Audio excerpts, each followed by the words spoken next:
Hey there guys, so I want to thank you for taking the time to check out today's video. As always, I'm really excited to share today's sort of topic or discussion, I guess you could say.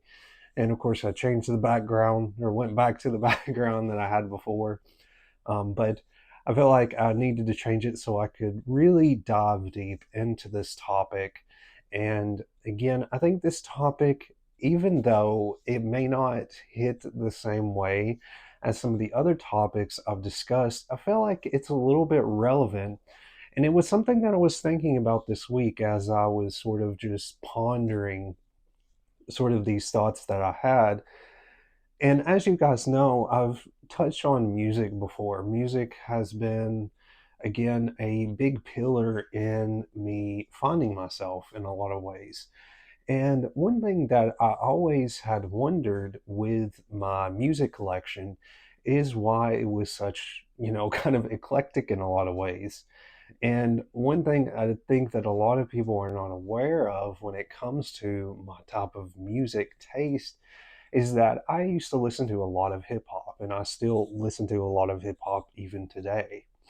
And a lot of times I would ask myself, why is hip hop, very interesting to me? Why is it a sound and a style that resonates with me? Why does it resonate in the same way that, say, pop or rock or any of those other genres resonate? And you may be wondering why this relates to the topic of being gay and LGBTQ. Well, the reason why I want to discuss this is I feel like it does have a lot of sort of crossover that's really interesting that I sort of researched.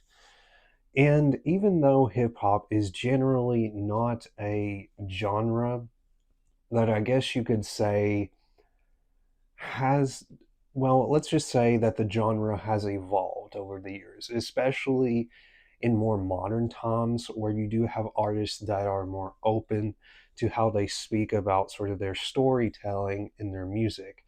And that's the reason why I wanted to talk about this, is because it's really interesting to see the trajectory that hip hop has taken. And I know that a lot of you guys may not be interested in hip hop or rap, and that's totally fine. But I think you may find this discussion kind of interesting. And there is a video that I want to link and share with you guys where there is another YouTuber that's sort of discussed on this topic and has went over sort of the progression of hip hop as it relates to the LGBTQ community. And I think it's a very interesting video. It's roughly 14 to 15 minutes. The video is pretty short, but it does have a lot of content that it packs into it. So I will likely share that in the description of this video. But the reason why I want to discuss this topic is, like I mentioned before, as I was coming of age, one of the things that resonated with me the most, again, has been music.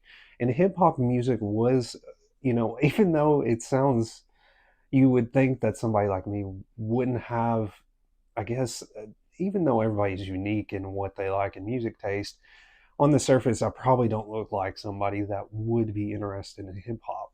But I always ask myself, why did I like this genre of music? It is usually, we kind of contributed it as a more masculine style genre. However, over the years, it has evolved. And one of the things that I wanted to discuss is whenever I was in high school around 2012, 2013, in that time frame, hip hop was sort of going through a change. And well, I guess you would say hip hop, R&B, kind of that mix was sort of going through a change where it was gradually becoming more accepting of excuse me, who are gay or bi or anything to that effect. And one of the artists that I listened to a lot was Frank Ocean. Frank Ocean is by far one of my favorite sort of hip hop R&B style artists. And the reason I liked his music and why it had resonated with me was because of the artistry behind his music. If you've ever looked at or listened to, the album Channel Orange, or any of his other music, he does have a unique artistic style to a lot of his music, and it does have a lot of ambient sounds to it.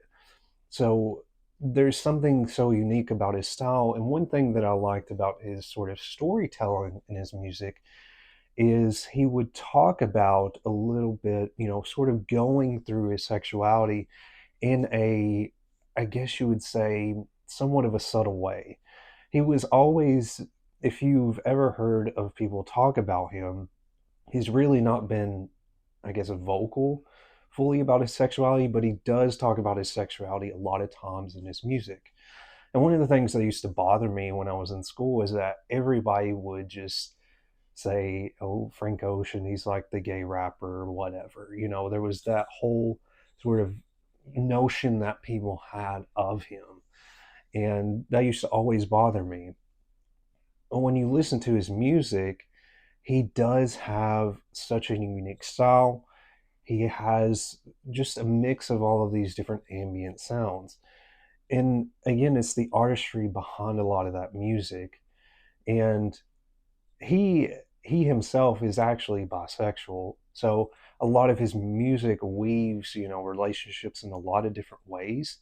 And I just thought that he was such an interesting artist. And he was one of the first, I won't say the first artist to really go into detail about sexuality in a way, but he was one of those breakthrough artists. I remember it back in 2012 and 2013, where it became a little bit more open when you had, hip hop rappers or just hip hop in general being more open to gay artists or more queer artists.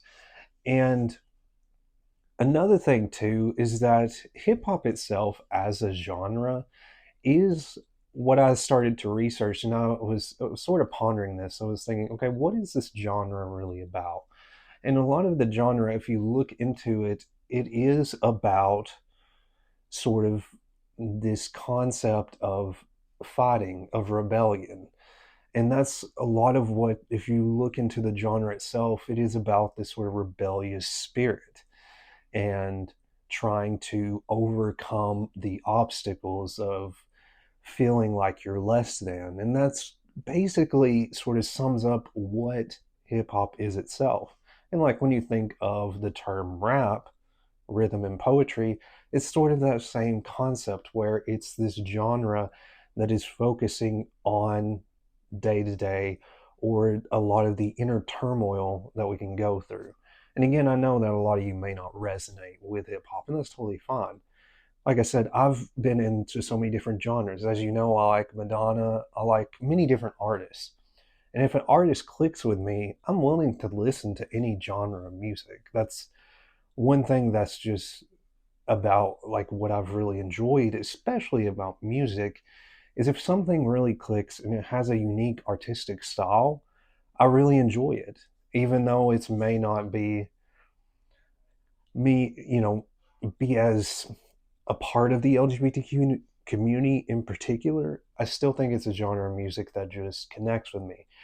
And I think when I had researched it and I was looking into it and just finding out that it is more about a concept of rebellion and going against the system in a way, that really connected with me. Okay, that makes sense why I like that style of music, because it is really talking about those types of topics and concepts.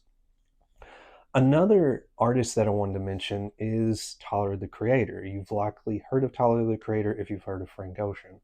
Tyler the Creator is an artist that I listen to quite a bit. Um, his style, again, his style is very unique.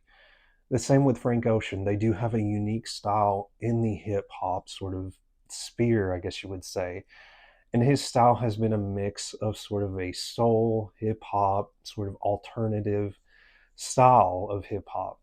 And one thing I've really liked about him is he does express his sexuality a lot of times in his music.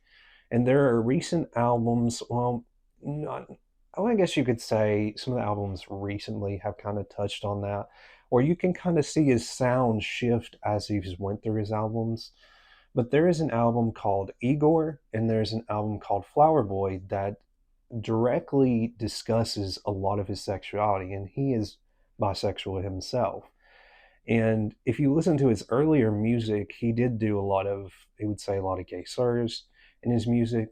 And what I had read and researched about him is that he sort of used that as a way, again, it was like a sort of internalized, I guess you would say, homophobia that he had when he was starting his music and starting his studio albums, is that he wanted to portray that, you know, and it's hard because if you're somebody, especially at that time, hip hop has taken a while to sort of accept and be open to people of different sexualities. And so what's unique is that his style continued to evolve, and he, you could tell that his music, as he would go through different studio albums like the album Flower Boy and Igor, these albums again talk about sexuality and talk about relationships. Where, from what I research, is that the album Igor, which is one of my favorite albums, just has such a unique sound to it. But this album really talks about sort of this relationship, sort of triangle, love triangle type discussion, because it is somewhat of a concept album and that it's going through and telling a story in a way. But he's a very interesting artist. He's got a unique style, and I just think it's interesting to see his evolution in music. And another artist that I wanted to discuss, and the last artist, even though he is not, of course, a part of the LGBTQ community, his style of music and his storytelling is one of the most compelling, I think, when it comes to the hip hop genre itself. And this is, of course, Kendrick Lamar. Kendrick Lamar, he's very popular. If you've likely heard of him, he's a very popular artist. I know he's done the Super Bowl before, but his style of music is, a lot of it is really deep storytelling. And there is the reason why I want to discuss him, again, related to the topic of being LGBTQ, is that there is an album that he did a few years ago called Mr. Morale and the Big Steppers. And I do have this album, which I've got a couple albums here, but this is the album that had released a few years ago. And in this album, he has a song where he talks about his trans, basically his trans family member. And in this song, which is called Anti Diaries, he talks about how he's trying to come to terms with this family member and, you know, build this acceptance around this family member. But not only this song, his other songs, and there's an album called To Pimp a Butterfly, which I have too. And this is a very, very good album. Again, I know that not a lot of you guys like this style of hip hop, but if you take the time to listen to a lot of the storytelling, there's just such a unique, so many different unique stories if you go through and listen to an album rather than just listening from song to song. To Pimp a Butterfly does tell a very cohesive story and a very, it's a story more about, again, it does talk about, it's more about the black experience itself. And even though, of course, I am white and I don't have any, I can't comprehend, you know, what a person who is African American has gone through, the storytelling creates this understanding of that sort of experience. And I think that's what he does really well. His music has such a unique style. Again, he blends a lot of different genres. And even though a lot of these artists that I mentioned are more hip hop, you know, their primary genre is hip hop, there is a lot of blend of genres as you listen to their music. But again, the reason why I wanted to discuss this is I used to always ask my question like, why do I like hip hop so much? Why do I like this genre? Why do I like Madonna but yet like this type of artist? And a lot of it has to do with storytelling. A lot of it is that's not only the sound and the rhythm of the music, of course, which can be catchy, but it is the storytelling in these songs that create this sense of belonging and understanding. But again, guys, that's all I wanted to discuss today. I really hope that this video was sort of interesting. Again, I know that this may not be what you guys were expecting, but I feel like it was a pretty interesting topic, and I was excited to take the time to discuss this. If you guys have any topics that you would like me to discuss in the future, feel free to let me know.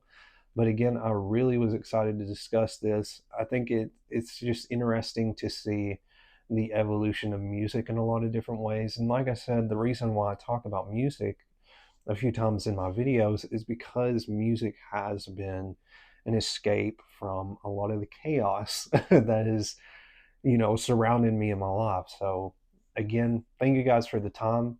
I hope that this was an interesting topic for you guys. But with all that being said, I'll see you guys in the next one.